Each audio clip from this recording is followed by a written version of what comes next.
Hey, Jarrell here from Pub Perspectives with another candid interview. And I'm joined by Brad and Sam from the 11th Hour podcast. So how you fellas doing? Good. Doing all right. Yeah. Awesome. So you two are co-hosts of a weekly podcast discussing a different song from the East Bay, California punk group Rancid. Should I say Rancid? I feel like I might have to explain to some of the people that are living under a rock who Rancid is. They're a successful four-piece group formed by singer-guitarist Tim Armstrong and bassist Matt Freeman, who were originally an influential ska punk band, Operation Ivy.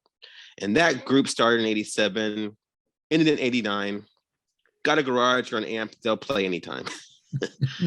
As you can tell, I'm a big fan of the group. So when I discovered a podcast dedicated to one of my favorite bands that actually helped get me into punk rock, I'm like, all right, I got to chat with these two. So let's get started. How did you two meet and decide to start this podcast? So we met, God, I don't know how long ago it's been, at least a decade. We both ran experimental record labels. And so back in, I'd say it's probably around 2010, somewhere around there. I also have a music website where I do reviews, interviews, and stuff. And so somewhere in there, Sam and I met just because we were listening to, putting out some of the same stuff. I was writing about some of his stuff, and sort of just naturally our paths crossed online. The Rancid thing didn't happen until recently, I think. Well, I don't know. I mean, I don't remember when you first saw me talking about Rancid, Sam, but yeah, I mean, it must be, it doesn't feel super recent. Maybe last 5-6 years, you've been more vocal on Twitter about your love of Rancid. Yeah. And so, yeah, I mean, I used to, I would get on Twitter every once in a while, kind of get a bug up my ass and start talking about how much how formative Rancid was for me, how much I loved Rancid. And yeah, then that's where it kind of first started. But then this idea didn't really start until early this year. And that was mostly, again, as with so many of my best ideas, I was running my mouth on Twitter. And basically just, I've made some comment about, I wish there was a podcast about Rancid that was like the Rancid version of I Only Listen to the Mountain Goats. And I just kind of said it and then kind of thought, shoot, that's actually not a bad idea. That was one of the things. It's like there's no one doing that. So you guys cornered the market in the Rancid podcast. So with the fact that there's issues with like streaming and subpar audio and also kind of like a lack of in-person rhythm, do you two find it difficult or maybe even less satisfying to record remotely? Because I'll let you guys know, one of you is in the central area of the country and the other one is in the West Coast. So that means you two never met in person before, right? Not before doing the podcast. No. So my wife is actually from Seattle area, and in June we hadn't been back there to like see family in years because of the pandemic and everything. So in June we actually had a family trip up to Seattle for a couple of weeks, and Sam and I actually recorded a couple episodes in person. We'd never met before. And it's funny because I think we both wondered what the dynamic would be like in person versus remote, and it was basically exactly the same. So there was like good food and yeah, we were just hanging, and I mean, we were a little more giddy, I think, just because it was like weird to be in person. But like you could tell we were a little more. We could do a little bit more. I mean, you're not wrong. We could do a little bit more zipping back and forth over each other, and like if you could catch yourself like starting to talk over somebody a little bit better. But I'm going to step on Brad all the time. That's what I do. I'm constantly. But yeah, I mean, we have a pretty good piece of software that seems to be remarkably not laggy most of the time, and we since it was all we knew, we sort of just had to find the rhythm, and I think pretty quickly we were able to find it. You know, we kind of have our podcast cadence down, but I'm sure we'll even get further into that, you know. But and I mean, before we started doing this, it's like we knew each other, but we like I don't know that I'd go so far as to say we were like friends. We were acquaintances, kind of. And so like we've really gotten like this is just how we know each other is through this. So have you guys become friends yet, or is it still working on that? I'll see. You know, I'm still feeling it out. No, I mean, it's been cool. It's been kind of like a secret part of the podcast. It's like we have a lot of similarities, I guess, is one of the themes of the podcast. While being very different people, we've had this similar history, and so kind of diving into like why do we both like Rancid so much, and also why did we end up where we ended up, and then also like, you know, like all these things, and so we keep finding out sort of our similarities and differences, and that's kind of one of the secret hidden like points of the podcast is like, hey, I get to know Brad, you know, who's like kind of been this figure in the scene for a while, but I don't know Brad, you know, I know some of the music he likes, you know what I mean? Like that's about as far as it went, you know. So let's get into like what the podcast actually kind of does, because what you guys do is instead of talking about each song in chronological order or maybe alphabetical order, both of you each week pick a random song and discuss it from the discography, whether it be their mainstream albums or maybe like a B-side song, or even I would assume 7 inches are included too as well. Yep. Is there any reason why you decided to do it so arbitrarily? God, I don't know. Why did we decide to do it? I mean, I think see, there we go. I think part of the fun of one of my favorite parts of the whole podcast is announcing or finding out the next song. Like, because whenever one of us, like the other one doesn't know what the person's going to pick. And so we get to have, it's like this very genuine reaction. I still remember as one of the very first episodes, I think it was when I picked Radio. Yeah. So, and Sam was just like, oh my God. And my soul left my body because it was like, wow, we're doing Rancid. It's Radio. It's like the 3rd episode. Okay. But yeah, I don't know why I remember a quote of you saying like we would get bored if we just had to sit on Life Won't Let's Go for 19 episodes weeks. Or whatever. Like, and I think that's totally true. I think what's been really fun is hopping around, and we're starting to get a bit like we're 24 or 5 episodes in right now in recording, where 21 came out this week. And like we're starting to get a bedrock of like we've touched most of the things like in there, like we've kind of done comps, we've done, you know, we've done it, and now it's becoming more of a challenge of like before you could be like, ooh, I got a new thing I can bring to the table, and now it's starting to be like I was having that thought because it's gonna be my pick this week, and I was like, I have no idea what I'm gonna pick, because you try to be like, I think, too clever about it, you know, instead of just going like, oh, I want to talk about that song. Right. Do you guys pick a song that you can possibly have more of a discussion on, as opposed to songs not much to go off of? We did a episode, it was a guest episode with our friend Josh, but he had the pick, and he picked the intro track from Life Won't Wait, which is 40 seconds long, basically instrumental, and we talked about it for like 40 minutes. Yeah, I fell asleep during that one. I think at that point we realized like, oh, we can BS about any of it. Like, I mean, it's just kind of a jumping off point, right? Like, yeah. So, I mean, at this point, I don't even know how much of it is about Rancid. Yeah. Do either of you have a favorite Rancid record? I know. Here, let me try to do this for you, Brad, and then you do it for me. Okay. I think going into the podcast, 2000 was your favorite, and that made you mad that it wasn't Anarch on the Wolves, because really, like in theory, that should be your favorite, right? Yeah. And I think for you it was the same way, but except for instead of Outcome of the Wolves, it was Life Won't Wait. Yes. So like 2000 was your favorite, but you felt like it should be Life Won't Wait because of the same reasons. Which is even weird. I feel like that's an even weirder. It's like, because then I also have an Outcome of the Wolves like hanging over me a little bit. You know, like it's not like I don't love it. But what we've come to is like we constantly seem to be reevaluating the albums and like, you know, being dumb like record nerds about this. Like we don't really need to rank them, but we do, you know. But like that, the truth is, Outcome of the Wolves, Life Won't Wait in 2000 is an incredible run, just an insane run. Holy Trinity. And just completely different. And like this sort of old school view of the world that is let's go and now out come the wolves and everything else is you can kind of skip. We're kind of becoming the like slightly anti, even as I mean I love Let's Go, but like yeah. it doesn't hold up.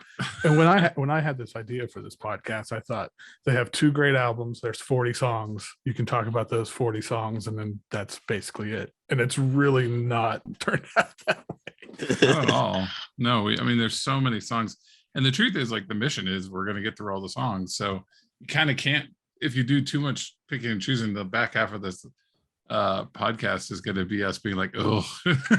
Yeah. Here's another deep cut from the first album, like. Yeah. Do you think it depends on what was your first album you heard from them, or maybe what order you listened to the albums to determine which ones you like better?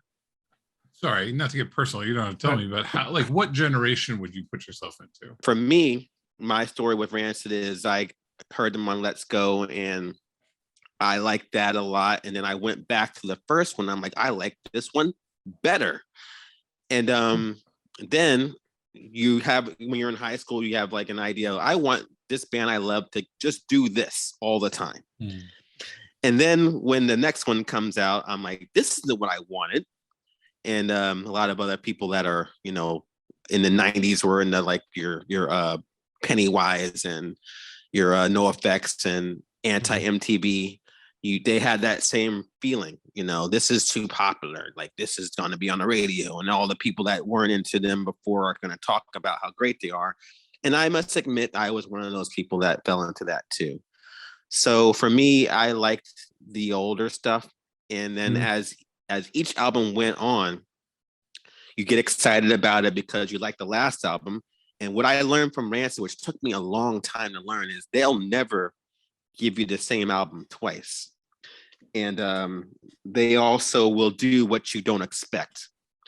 So once you get that idea, as you get to album number 7 or 8 or what have you, it's just a matter of accepting that it's going to be something different. You're not going to get the street punk hardcore album again, even though in 2000 they made me think that. But then in 2003 they said, no, we're not doing that anymore. It's like, you tricked me twice. So yeah, that's how I stand with the band. Cool. Yeah, that's interesting. I mean, Let's Go was my first, not Nihilism was the first Rancid song I ever heard. And so like that's one of those songs that'll always kind of have a it's hard to pick favorites, but I mean, I have a couple like sacred cows, but I'm not going to say what they are. Sam knows what I figured them out by sort of like battleshipping around. Right, and I won't, and I refuse to pick them. So yeah.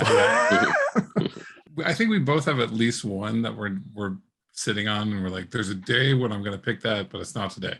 Yeah. But I think for the most part, we've been pretty like, I worry that we're going to regret. And by the way, we can go back to a song, and I think guests and stuff can get us there. You know what I mean? We've been talking a lot about that, but like Olympia, we've knocked through Roots Radicals and Olympia and Radio and Let Me Go, which I mean, you're a man of high class. You like 2000.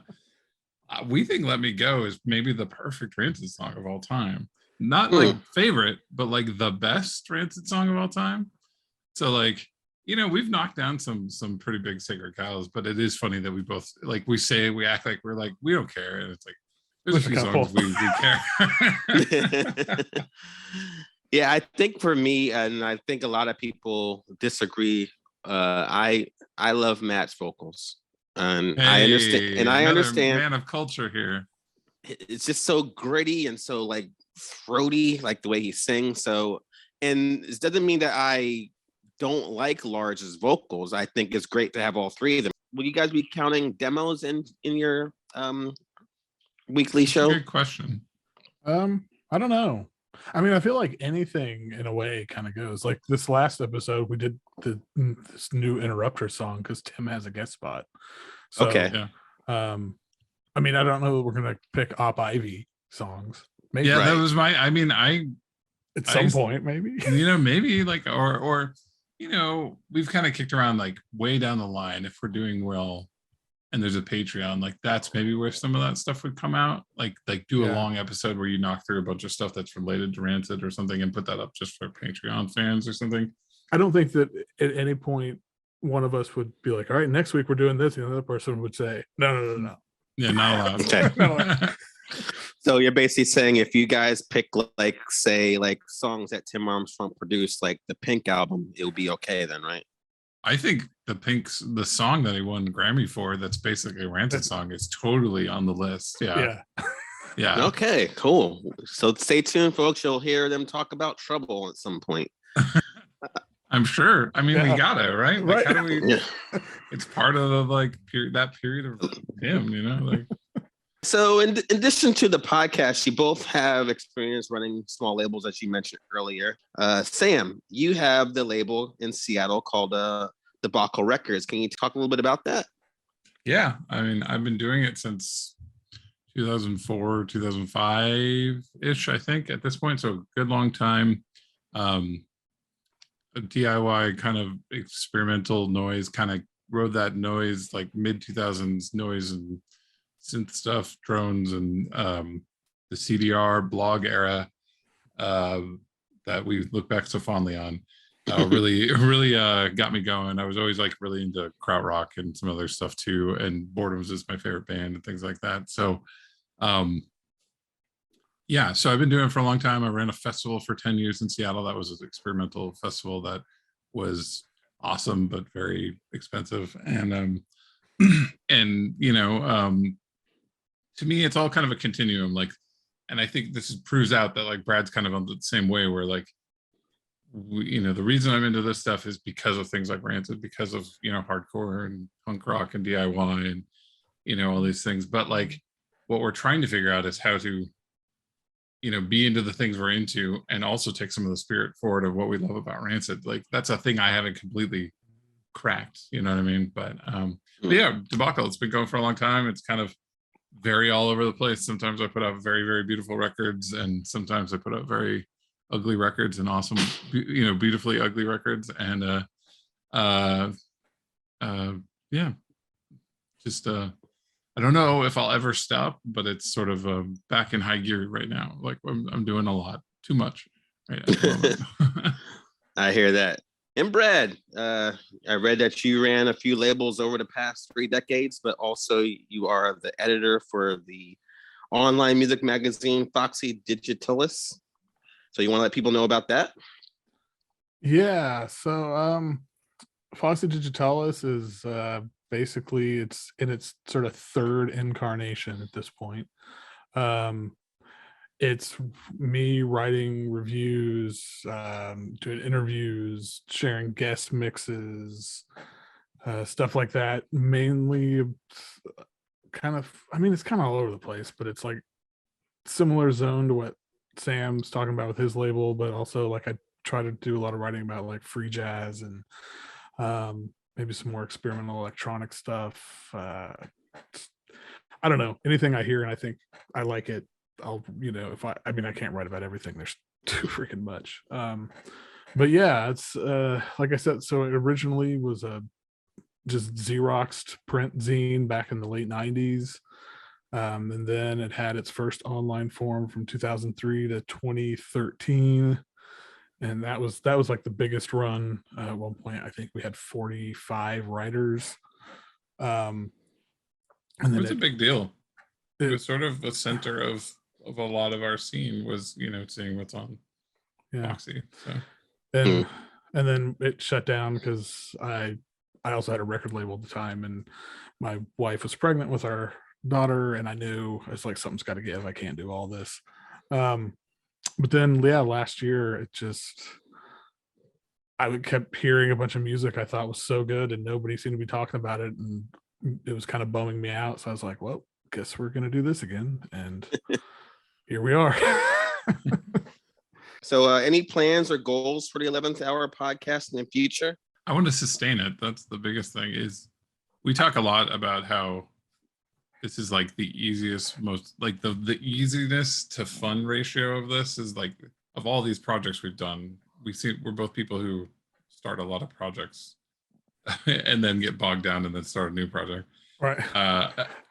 Of all the projects I've started in the last 10 years, I would say like this is the fun to how easy it is. Ratio is so high that like I don't want to let that get away because it's kind of a recharge to just talk about music you like and kind of be a little honest about like, I really love this thing. Why do I love this? Like, shouldn't I allow myself to love this more? And like, all these things. So my answer to that is I just want to keep consistently doing it for at least a good long while. Yeah, it's like one of the bright lights of my week every week. It's like, all right, Friday at like noon, we're gonna just get on there and bullshit for 30 or 45 minutes. And then the post-production on my part, it's really easy compared to everything else I do. So it's just so in that sense, I don't I mean, we've even talked like someday we're gonna run out of Rancid songs, but it's like, oh, there's other stuff we could talk about. Like I think this is the friendship part of it where Sam and I realized like we kind of like just hanging out and talking about stuff. Like yeah. We got a long way to go. Yeah. So.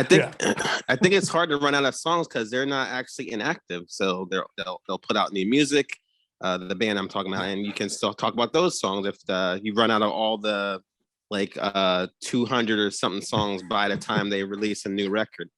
And speaking of the band itself, do you think it'll ever be possible to have one of them as a guest? Oh God, I don't. I fear the day that they like find out about us. Yeah. We're very direct about our feelings about them, and not all our feelings are great. Like we a lot of what for people who don't know, like a lot of our podcast is grappling with maybe we don't like these guys so much. Maybe they're a little stuck in their ways or a little regressive in kind of the bigger idea of when the art and the artist thing, like, okay, I really like the art, but maybe the people are questionable. So how do I reconcile those things? Is there a line? What is the line?